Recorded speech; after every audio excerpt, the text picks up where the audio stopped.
ఇరాన్కు strong warning ఇచ్చారు America president Trump. Hormuz జలసంధిని 48 గంటల్లో open చేయాలంటూ డెడ్లైన్ పెట్టారు.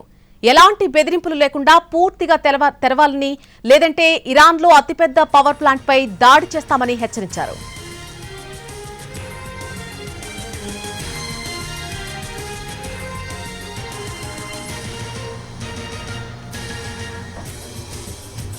ఇరాన్కు స్ట్రాంగ్ వార్నింగ్ ఇచ్చారు అమెరికా ప్రెసిడెంట్ ట్రంప్.